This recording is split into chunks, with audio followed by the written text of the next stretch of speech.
next level for an unexpected reason. If you can remember, this is when Meek Mill dissed Drake on Twitter because he didn't promote his album. In the tweet, he said that Drake didn't write his verse on Rico and ended up posting the original track. Drake was obviously upset, so a week later he released his Meek Mill diss song called Back to Back. In the song, Drake says, "I drove here in the Wraith playing AR Ab." This was major for Ab as it led to many people looking him up on Google, but it also put him in a strange position. He just got shouted out by the biggest rapper in the world, but he also has to side with his friend Meek, right? A week later, he made an appearance on Vlad TV where he stated that Drake went harder and that he was disappointed in Meek's response. After I heard, I'm thinking like, this can't be it. You know what I'm saying? Meek come from Philly streets. I'm thinking like, you know what I mean? There was gonna be some more than that. You know what I mean? I was kind of, a little disappointed. You know what I'm saying? That was corny. A lot of people thought it was corny. A lot of people thought it was trash. A lot of people thought like Meek lost. So Back to Back, you thought it was a crazy diss song? Yeah. When Meek saw the interview, he was pissed. Ab was just keeping it real, but in Meek's mind, he should have had its back no matter what. So the next day at his show, he yelled "F*** AR Ab."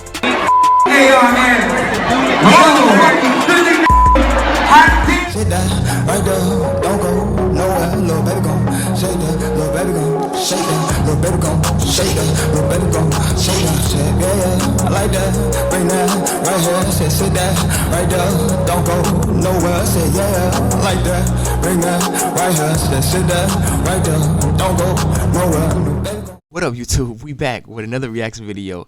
This is part 2 of Rap's Dumbest Criminal.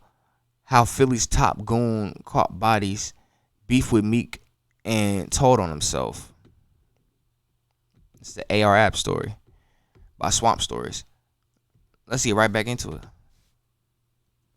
Skinny was a talented rapper and his brother wanted him to get signed, but Ab heard about his stories in the streets and he knew that he was a certified stepper. All of this made him a top candidate for an OBH member. He was a rapper and a stepper at the same time. Skinny was a wild dude in the streets and his actions would be super unpredictable. And that takes us to September 11th, 2017.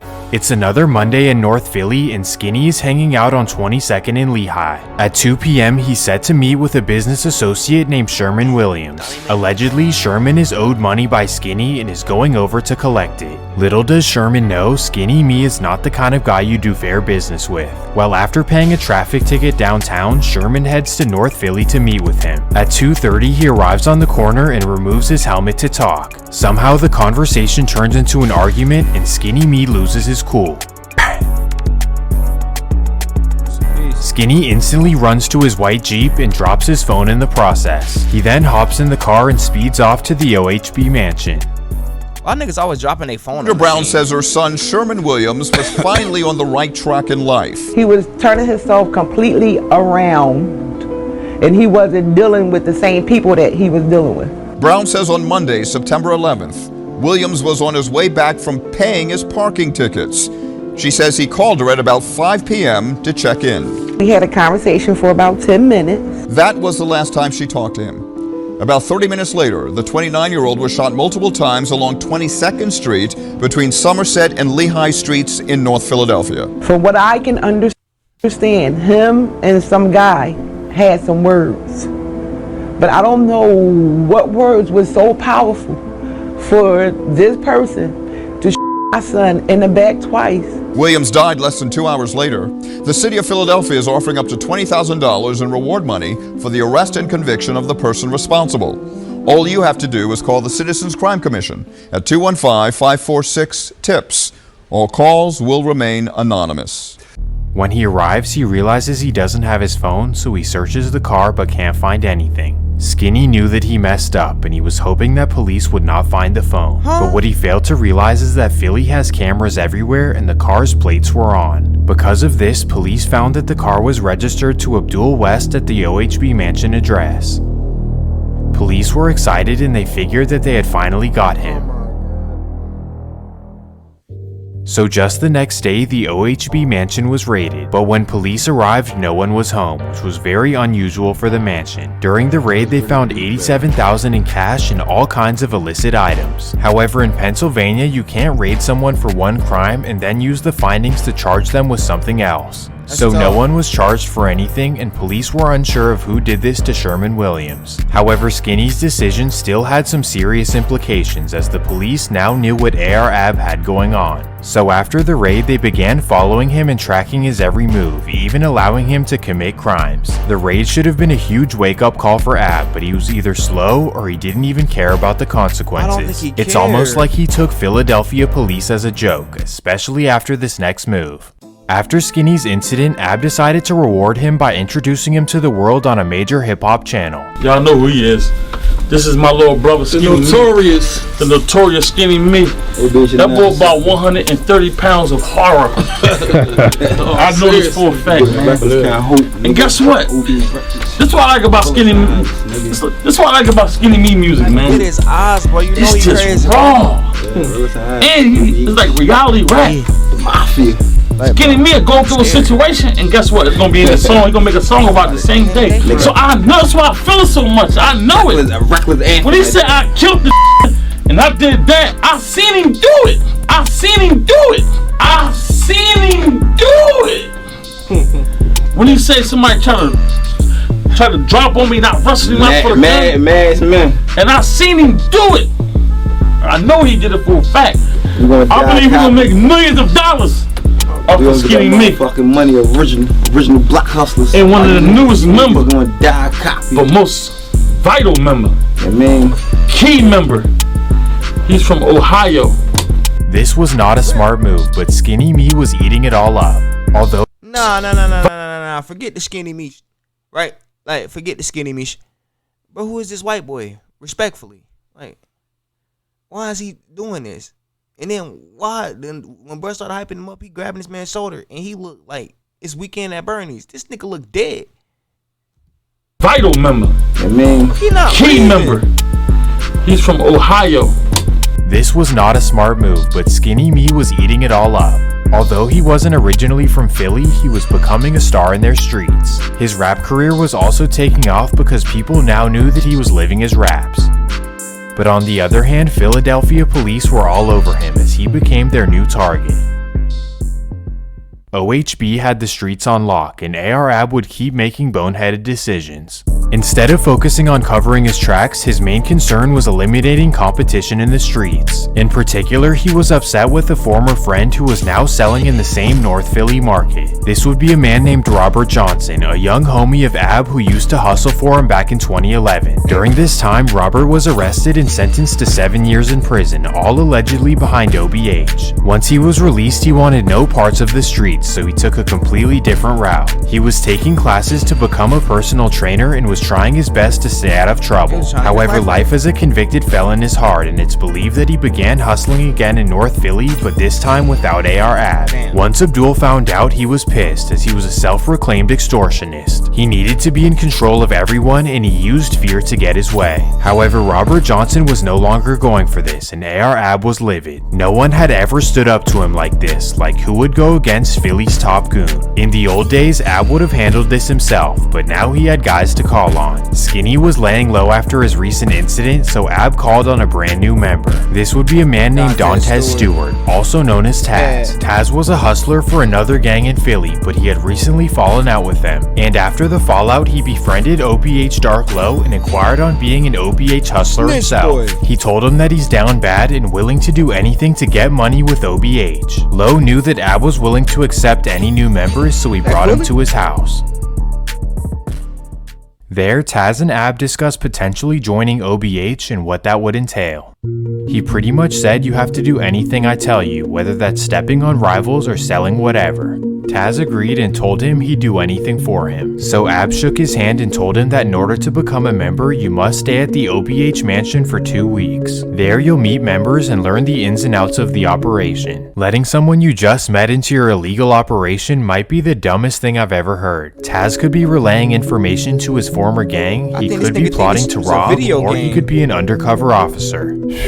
AR Ab was not thinking it through. But after 2 weeks at the mansion, Taz officially became an OHB member. He immediately hit the streets and began hustling like never before. He was so geeked that after just 4 weeks of being a member, he got an OBH tattoo on his neck. This was to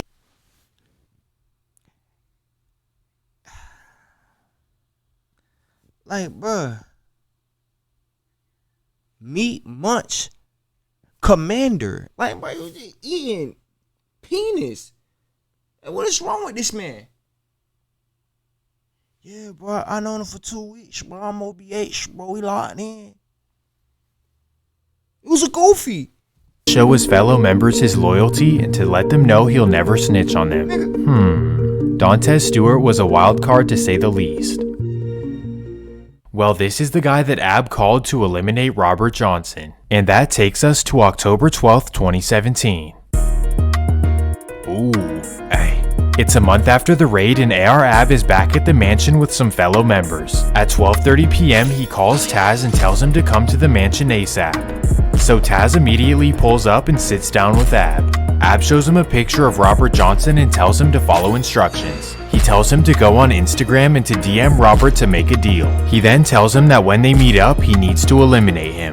Taz only joined OBH for money, so he really doesn't want to do this. So he makes up an excuse and tells Ab that he doesn't have an Instagram. Ab believes he's being honest, so he comes up with a solution. He tells him to call his baby mama and have her come over to the mansion. When she arrives, he asks for her phone and hands it over to Taz. From his baby mama's account, he tells him to DM Robert and tell him who he is. He tells him to tell Robert that he heard he moves weight and he wants to buy some. Once Robert responds, he tells him to exchange phone numbers and now they're locked in.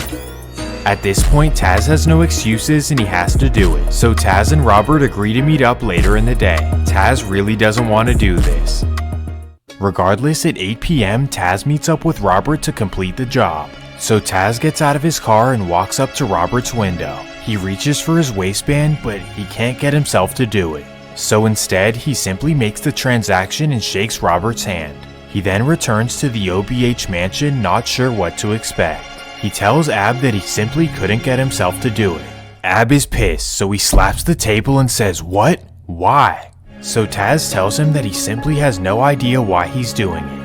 Ab responds by saying that Robert is playing both sides of the fence and it can't continue.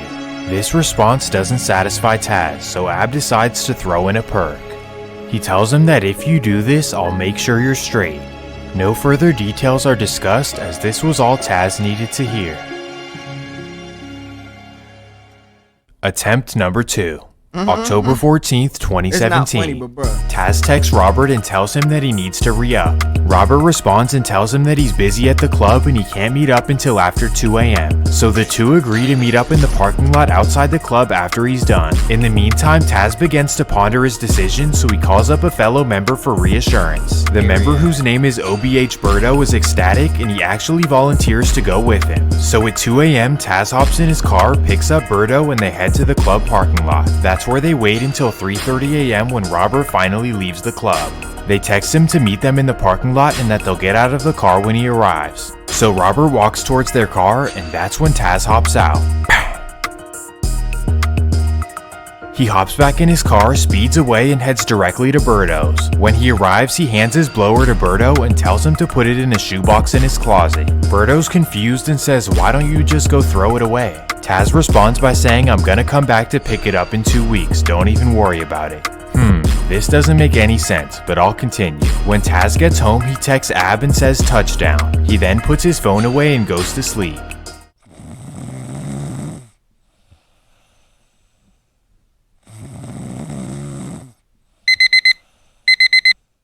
When Taz wakes up, he notices that Ab liked the message and is directing him to go to Braz's house.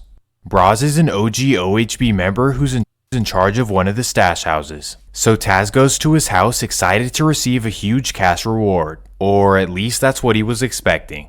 When he arrives to Braz's house, he's handed a duffel bag full of product to sell. As he's driving away, he realizes that there's no cash in the bag. This can't possibly be it, right? But no, there was no reward at all, just a bunch of new product for Taz to go sell.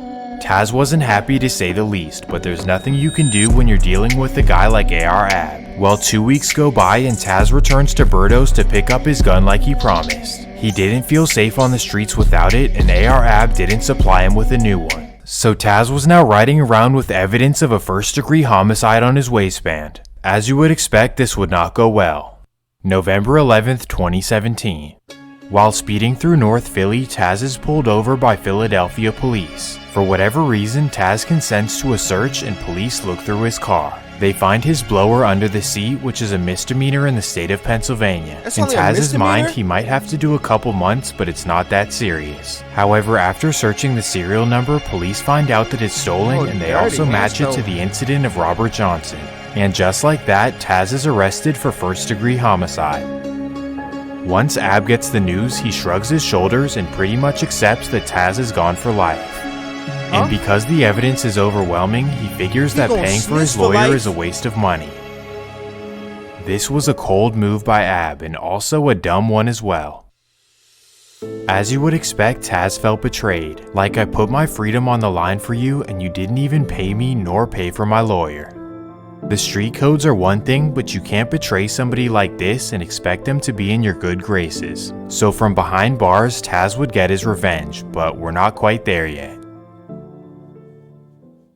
After this, OBH moved on like nothing had happened. They kept getting money and AR-AB kept incriminating them on social media. In fact, one of his viral videos would finally catch up to him. I've seen him do it. I've seen him do it.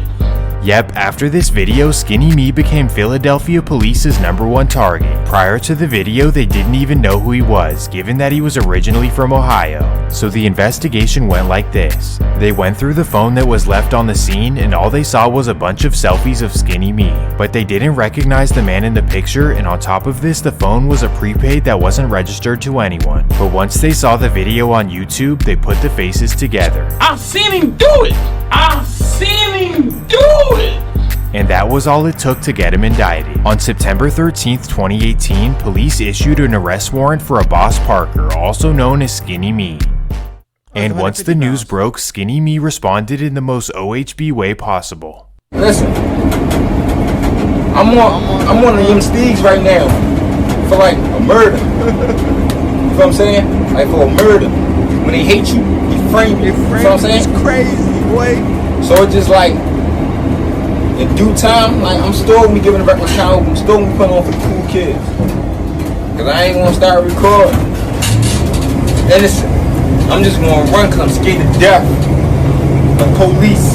You know what they do. I'm scared to death of the court system. You know what they do. When you're innocent, they still just bully you out. They hate you, they frame you.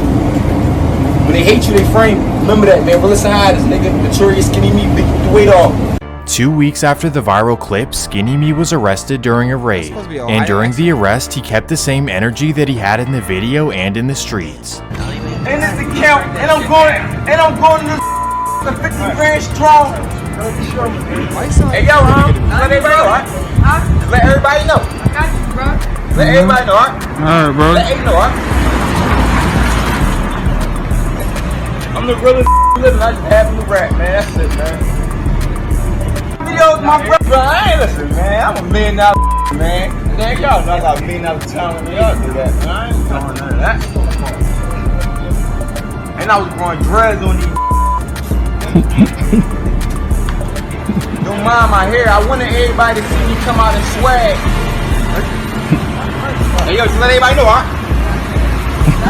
Skinny Me was truly something else. Well, this was a major blow to OBH because their two biggest steppers were now gone. And this also meant that there was a huge liability for OBH to get told on. So you'd imagine that Ab would be in panic mode, but this wasn't the case at all. In fact, during this period, Boogie made 6 trips from LA to Philly as ordered by Ab. Little did Abdul know his phone was being tapped by the feds. And finally, they had everything they needed to take down OBH and Philly's top goon. On October 19, 2018, 9 OBH members were arrested for distributing everything under the sun. All 4 of Abdul's properties were raided, Team Transportation LLC was seized, and this was the end of OBH for a long time. Every single member in the indictment was facing up to 15 years. However, neither of the violent incidents were tied to AR-AB or OBH at all, and this was a major blessing for Ab. His maximum sentence was 12 years, and thank goodness he ducked the big ones. Or at least for the meantime. Police knew that Ab was tied to the Skinny Me and Taz incidents, however they couldn't prove it. So they decided to approach the two members and offer them reduced time if they could give up information. First, they approached Skinny and offered to reduce his charge to manslaughter, but he decided to not give up information. All he had to say was that Ab had something to do with it, and then his charges would pretty much vanish. But Skinny Me was loyal to the bone, and because of this, he was sentenced to 25 years to life. However, his case is currently up for appeal due to police misconduct. According to lawyers, police completely disregarded a witness who gave a description that looked nothing like Skinny Me. And to be fair, Skinny Me said that he was being framed from the jump. They hate you, they frame you. When they hate you, they frame you. Remember that. Only time will tell. Do you guys think that Skinny Me will return to the streets? Well, after Skinny refused to cooperate, police went to their second best option. Little did they know this guy was willing to tell everything since day one. When Taz was arrested, he knew that he stood no chance with a public defender, so he simply decided to plead guilty. However, while he was awaiting sentencing, he was also indicted in the OBH takedown. Due to phone records, he was accused of simply selling for AR-AB. This was a federal RICO case and had nothing to do with his state case. So when the feds approached Taz, there really wasn't anything they could offer him. Yes, they could drop his RICO, but he's already being sentenced to life for homicide in another case. However, he was so angry at Ab for not paying him or supplying him with a lawyer that he was willing to take him down for nothing. So on October 17, 2019, Taz began telling prosecutors everything. No, like literally the second they sat down, he began telling them everything from the start. Like he was even giving them information that they didn't even ask for. For example, he gave them the addresses of all of Ab's stash houses, which they had already raided. He then told them about all of the OBH members who had already been arrested. And after 2.5 hours of yapping, he finally gave them the information they needed. He told them that on October 12th, Ab had ordered him to take out Robert Johnson. Wow, this was a cold move, but it gets even colder. For whatever reason, he told them that OBH Birdo volunteered to go on the hit and that he stashed his blower at his house for 2 weeks. This was a sorry move, especially because Birdo had done nothing wrong to him. He was lucky to be one of the only members to duck the indictment, but now he was wanted for accessory to murder. Damn, Berto. And Taz's snitching would not end here. He told the prosecutors that OBH Braz was the one who handed him the duffel bag as a reward for his actions. Again, another member who did absolutely nothing wrong to him. Now, OBH Braz was added to the indictment as well. This is what you call next level snitching. So because of Taz 9, AR-AB was now facing murder and conspiracy to murder as well. He pretty much told on everyone in OHB except for one member. If you can remember, Dark Low was his original friend and the one who brought him to the crew, and I think this is the reason he spared him from his ratatouille. So while all of his friends and family were facing decades, Dark Low was at home trying to lay low. Well, once the news broke that Taz was snitching, Dark Low was sick. Like James Harden cousin or some shit. He couldn't fathom why he would do this, but he also felt kind of guilty as he was the one who brought him around. Thanks.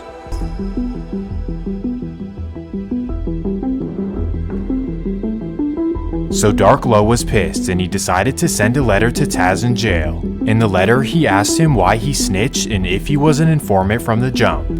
This is all good and dandy, but the second half of the letter would be another dumb OBH decision. Low tells him to recant his statements and to take his time like a man. He then threatens him by saying that if you testify in Ab's case, your life in prison will be hell. Writing this on paper to a guy who just snitched on all of your friends is not the smartest thing to do. As you would expect, Taz 9 turned this into prosecutors and Dark Low was now wanted for felony witness intimidation.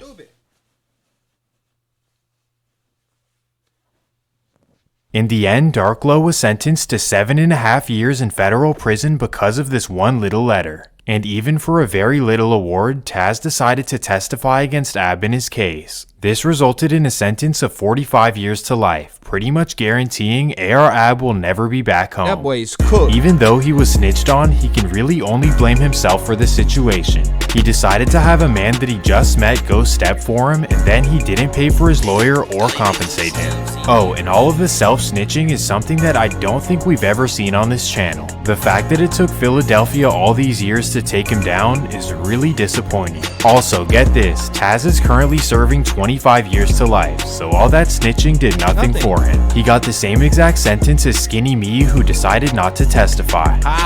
Overall, Abdul West has to be one of the dumbest criminals in American history, right? He had so many opportunities to become a millionaire through music and threw it away at every chance. So if you needed any more proof, the legal route is always better in the end than taking the fast route. He could have signed with Swiss Beats, Birdman, or grinded out his independent catalog. Yeah, he should have just grinded out the independent catalog. Signing with Birdman is dead. You know what he do with your money. And then you telling people to sign with Swiss Beats, but who the hell Swiss Beats put on besides Cassidy? And Cassidy was just already a dope rapper anyway, so I feel like he would have generated the buzz some way, somehow. I already basically knew about all this AR app stuff. Shout out to American Confidential. There's a great channel. It's a great channel about a lot of Philly stuff. So nothing really surprised me. It's just damn AR app. You had so many chances to not convict yourself. Now, granted, I don't think any of the interviews were brought up in court, in this court case. I mean, the man, he was snitched on him, so technically his self-snitching really did nothing for him. I mean, it didn't improve his case anyway, but it did nothing. Like, he had a rat in the camp. Now, you recruiting this man after 2 weeks. 2 weeks is not enough for you to be like, yeah, bro, let this man do illegal stuff with us. What are you doing? Like, he need like a blood tie or something. Like, there's no way you say, yeah, bro, I'm gonna let him rock. But that is the end of the video. Rap's dumbest criminal. How Philly's top Goon caught bodies and beef with Meek Mill, then told on himself. He was telling on himself the whole time. So I don't know if it was bravado or pride. I don't know what it was. But that's the end of the video. So like, comment, share, subscribe, and stay safe, y'all. I'll catch y'all in the next one. I'm a cowboy, can't stop me, ain't to live is to come. All this pain got me feeling accomplished. See, these games turn me into a monster. Hey, I'm a cowboy, can't stop, I'm to live is to come. All this pain got me feeling accomplished. See, these games turn me into a monster. I'm a cowboy, can't stop, can't stop. Hey, all that pain got me feeling jaded. Many to roll when to make it. Still plugged into the mix, but lagging out before the update. Drop back in, different time, same location.